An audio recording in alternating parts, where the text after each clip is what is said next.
장무기가 차분하게 도액선사에게 말했다. 저희 명교가 비록 좌도방문이라 귀소림파와 같은 명문정파에 맞서기에는 부족한 줄 압니다. 그래도 수백 년 동안 이어온 기반을 바탕으로 적지 않은 인재들을 배출한 것 또한 사실입니다. 위 보광, 세 분 고승께 우리 명첩을 갖다 드리시오. 장무기는 이렇게 말하면서 품속에서 명단을 한 장 꺼내 들었다. 거기에는 장무기 자신과 광명좌사 양소, 광명우사 범요, 백미응왕 은천정, 청익보광 위일소를 비롯해 이번에 소림사를 찾아온 여러 호걸의 이름이 적혀 있었다. 위일소는 장교주가 어째서 자기를 지명했는지 그 의도를 분명히 알아챘다. 위일소는 교주의 손에서 명단을 넘겨받자 미처 몸을 바로 세우기도 전에 돌아서지도 않은 채 그대로 정면에서 탄력을 받은 것처럼 뒤로 튕겨나갔다. 그는 무려 100여 척이나 되는 먼 거리를 마치 한 줄기 연기라도 된 듯 가볍게 세 그루 소나무 사이로 호련히 스며들어갔다. 그러고는 도액선사 면전에 양 손바닥 위에 얹어진 명단을 내밀었다. 도액선사를 비롯한 소림의 원로 세 승려는 그저 눈앞에서 사람 그림자 하나가 번뜩하는 것밖에 보지 못했다. 그들은 위일소가 동작을 취하는가 싶은 느낌만 받았을 뿐인데 어느새 그가 자기네들 앞에까지 들이닥칠 줄 꿈에도 생각지 못했다. 세 고승은 방금 위일소가 보여준 경공신법에 감탄했다. 오랜 세월 무공을 수련해오면서도 본 적 없는 경이로운 경공신법이었다. 더구나 정면을 마주보고 움직인 것이 아니라 뒤로 튕기듯 날아들었으니 더욱 놀라운 일이 아닌가. 그건 지켜보던 사람들 역시 마찬가지라 이내 자그만 산봉우리 평지에 우레와 같은 박수갈채가 진동했다. 도액선사는 몸을 약간 굽히고 명단을 받아들기 위해 손을 내밀었다.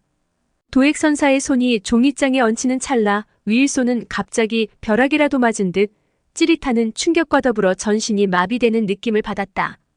그 순간 불덩어리를 통째로 삼킨 것처럼 가슴속이 뜨거워지더니 한순간 두 다리에 맥이 탁 풀리면서 몸이 앞으로 넘어갈 듯 기우뚱했다. 깜짝 놀란 위일소는 황급히 공력을 두 다리에 쏟아붓고서야 휘청거리는 몸을 가까스로 제어할 수 있었다. 그 순간 언제 그랬느냐는 듯 도액선사의 무서운 내력이 삽시간에 사라졌다.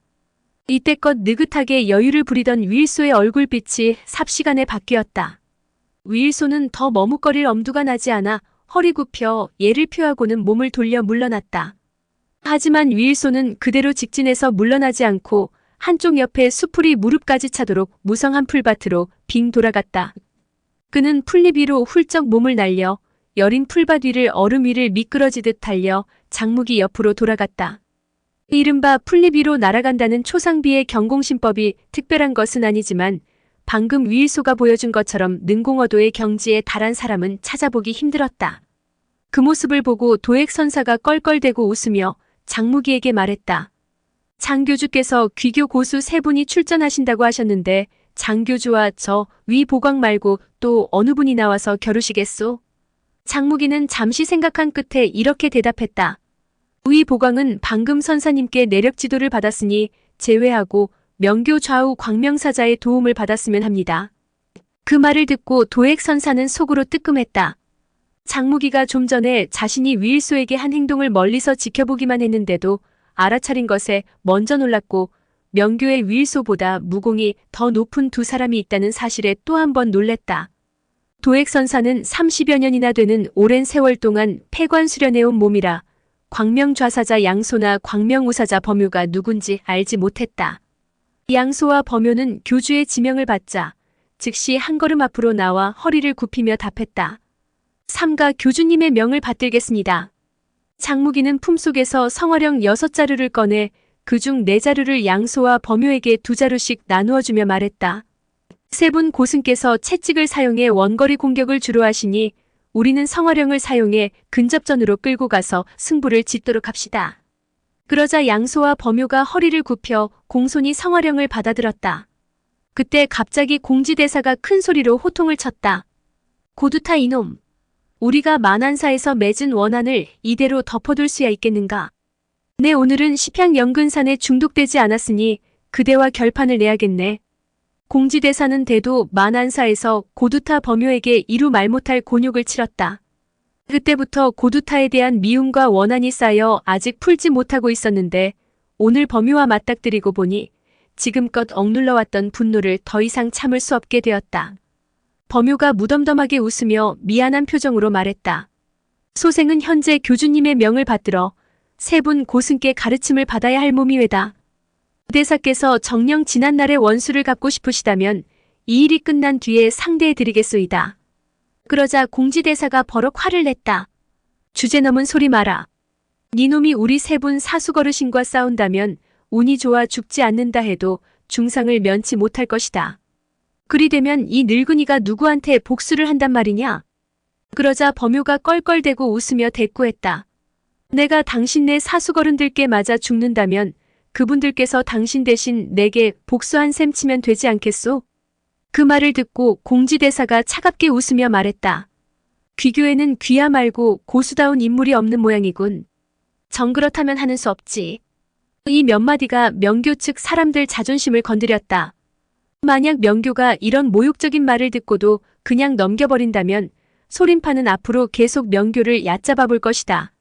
그리 되면 어찌 강호 무림계에 고개를 쳐들고 다닐 수 있겠는가? 명교에서 지위와 명망으로 따져본다면 광명좌우사 아래로 백미응왕 은천정이 다음 순이었다. 그러나 장무기는 외조부의 연세가 너무 많았기 때문에 섣불리 나서달라고 말하기가 어려웠다. 그래서 그는 외숙부인 은야왕더러 출전해줄 것을 부탁하려 했다. 한데 미처 얘기도 꺼내기 전에 은천정이 벌써 한 걸음 앞으로 나섰다. 교주님, 속하 은천정이 명을 받고자 합니다. 장무기가 나이를 들어 거절하려 하자 은천정이 고집을 부리며 말했다.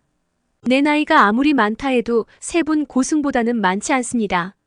소림파에 저렇듯 훌륭하신 원로께서 세 분씩이나 계신데 우리 명교에 백전노장 하나 없다고 해서야 말이 되겠습니까?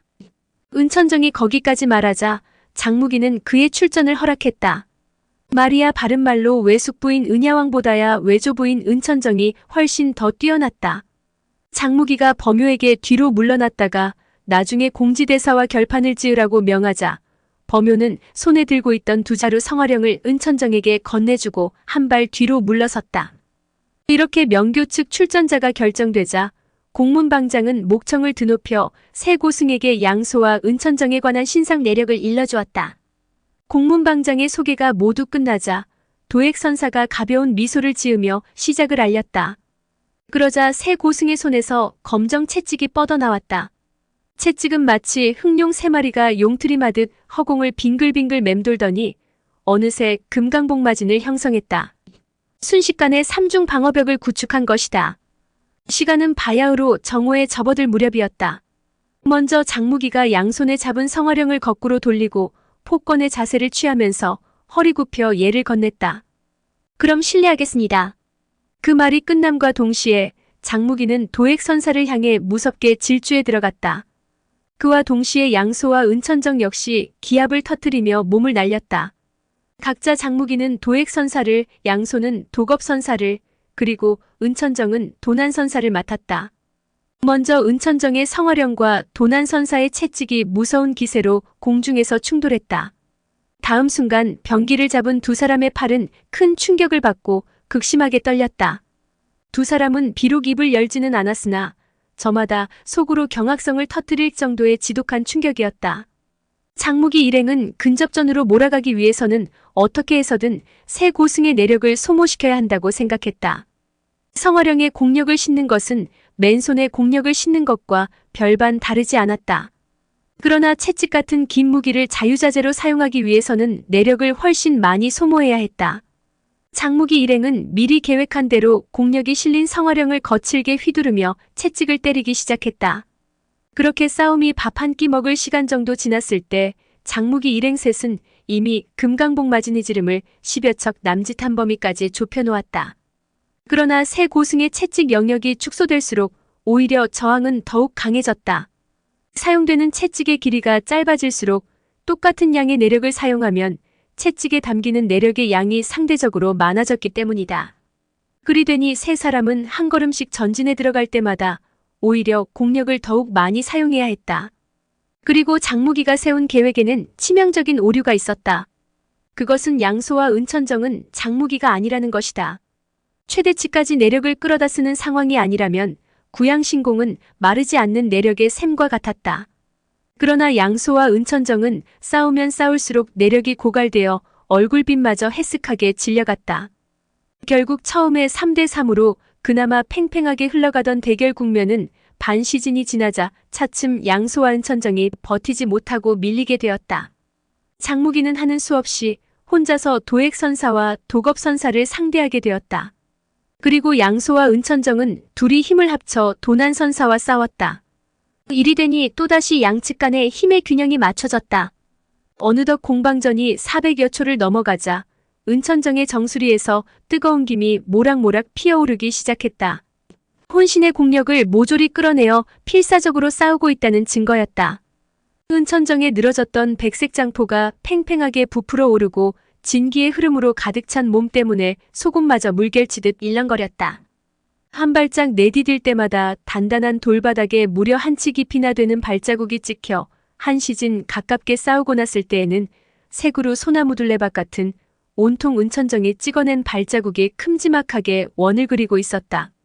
그렇게 혼신의 힘을 다해 공격을 퍼붓던 은천정에게 일순간 기회가 왔다. 채찍 하나로 양소와 은천정의 성화령 4개를 막아내던 도난선사의 채찍이 양소에게 쏠리는 찰나 은천정은 양손에 들고 있던 성화령의 내력을 실어 투척했다. 은천정의 손을 떠난 성화령은 그대로 도난선사의 채찍을 때려 양소 쪽으로 밀려났다. 그러자 은천정과 도난선사 사이에 길이 열렸다. 은천정은 그 틈을 놓치지 않고 앞으로 내달리며 도난선사의 정수리를 향해 그의 동문 무공인 응조금나수를 내리쳤다. 구경하던 모든 사람이 그 모습을 보고 경악성을 터뜨릴 때였다.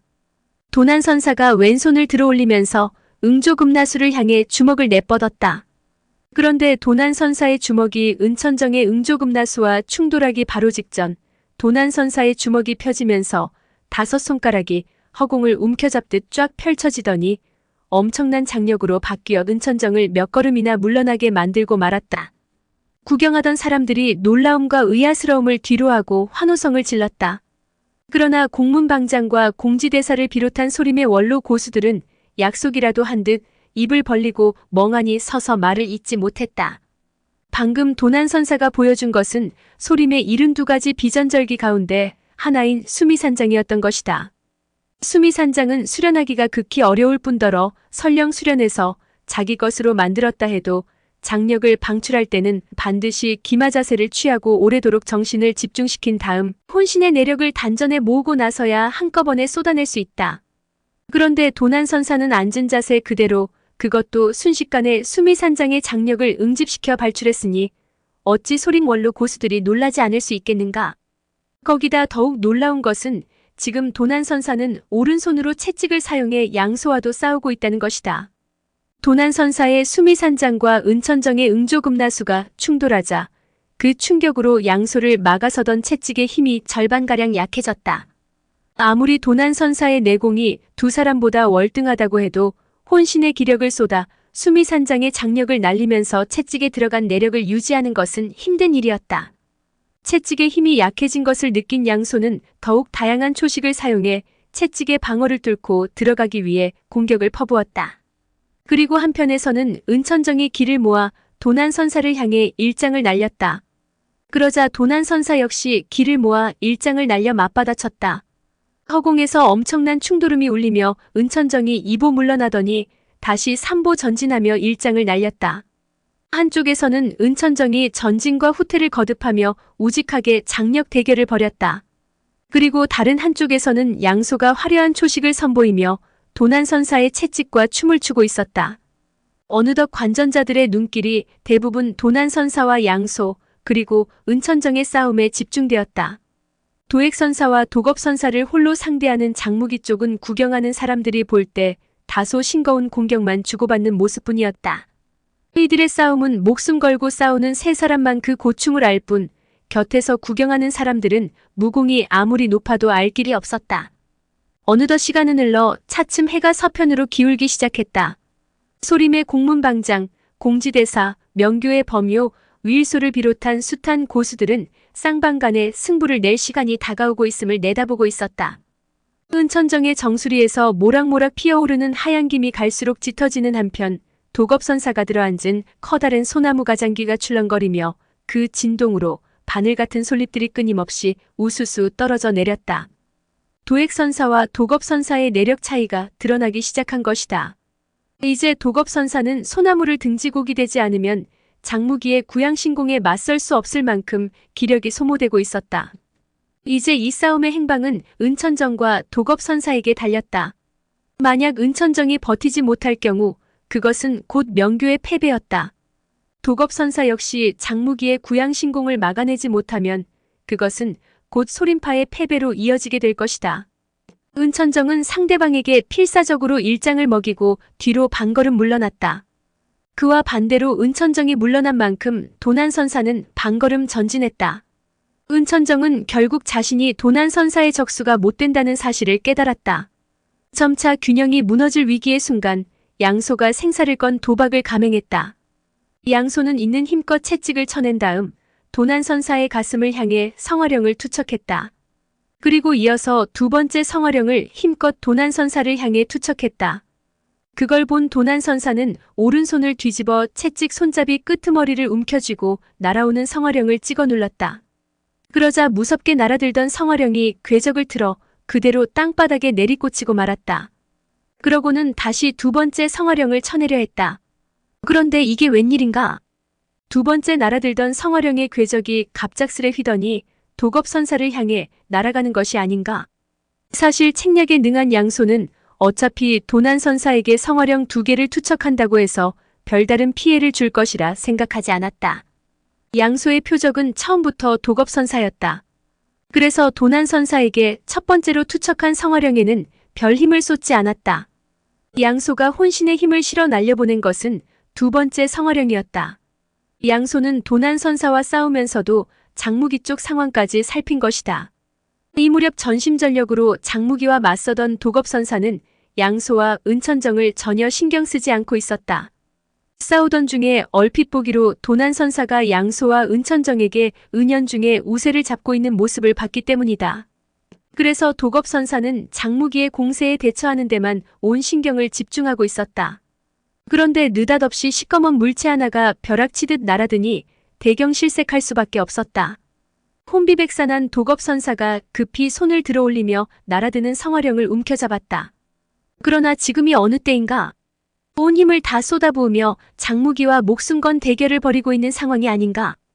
그런데 그런 상황에 딴 데로 힘을 돌릴 여유가 어디 있겠는가? 결국 막상막하로 팽팽하게 끌어가던 세력 균형이 삽시간에 무너졌다.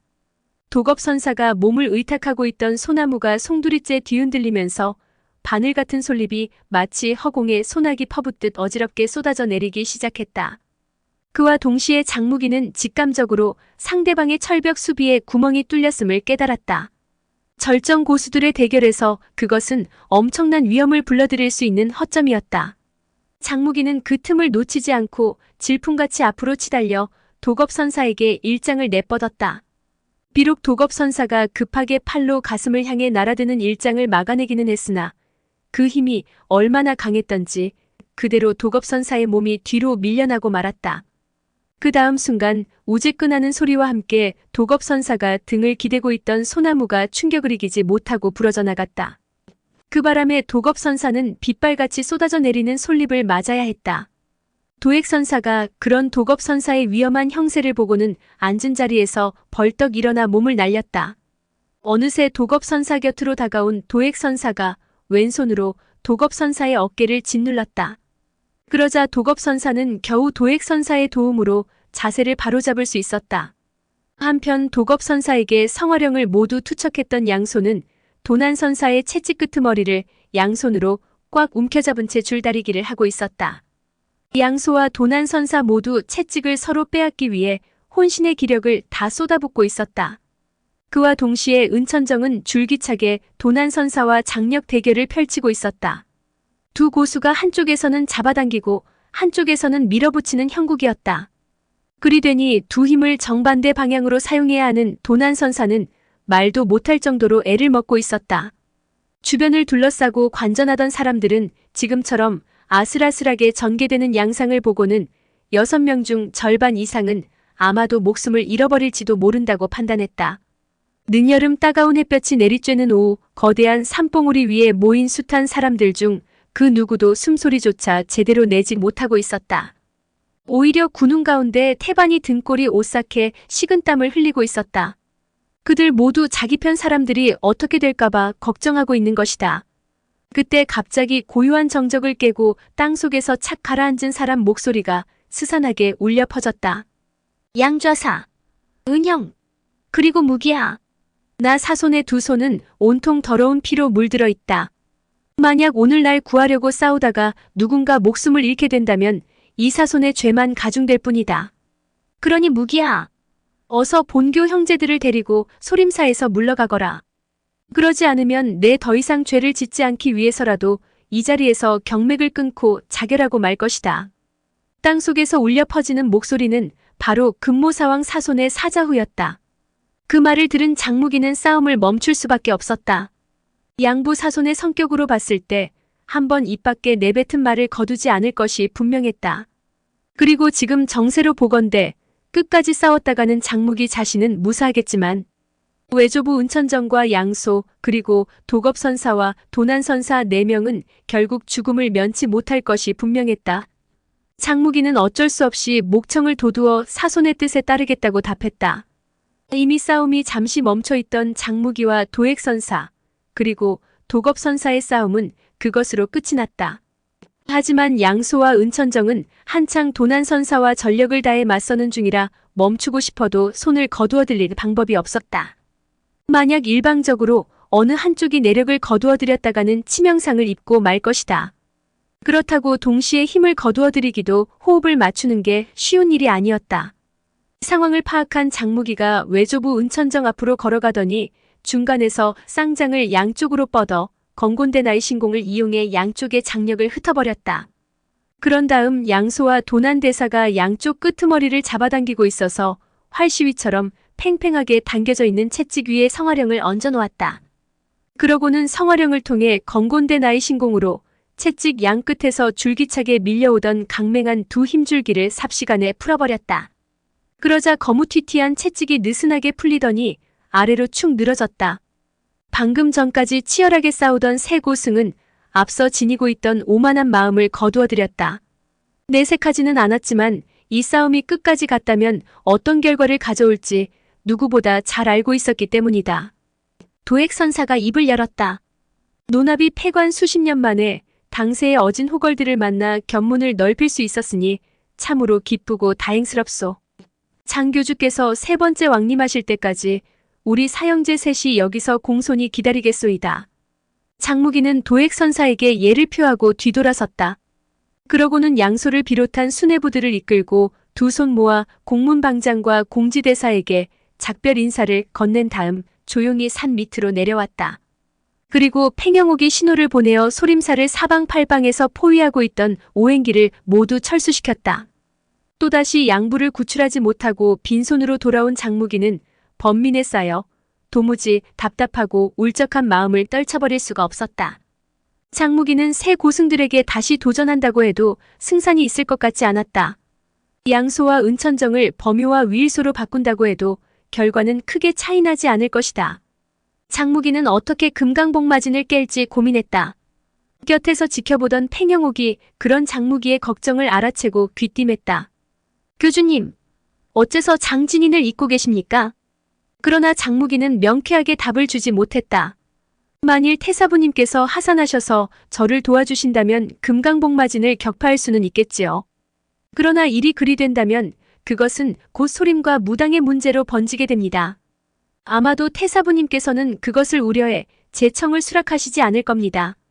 꼭 그 문제가 아니더라도 태사부님 춘추가 100세를 훌쩍 넘지 않았습니까?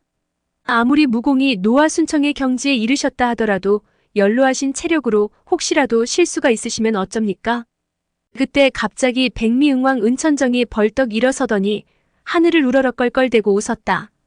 옳은 말이야.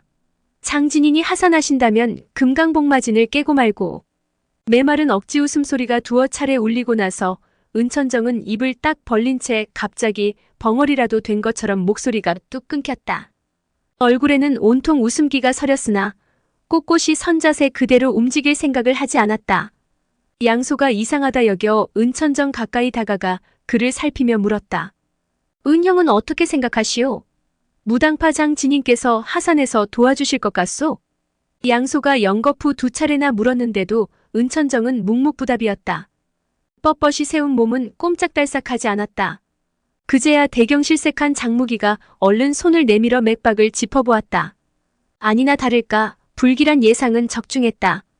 어느 틈엔가 은천정의 심장박동은 멈추고 숨은 끊어진 상태였다. 사실 나이가 많은 은천정은 앞서 광명정 싸움에서 6대 문파를 상대로 얻은 내상으로 원기가 크게 상해 있었다. 그런데 오늘 또다시 소림의 새 고승과 필사의 대결을 펼치는 과정에서 남은 기력을 모조리 고갈시키고 만 것이다.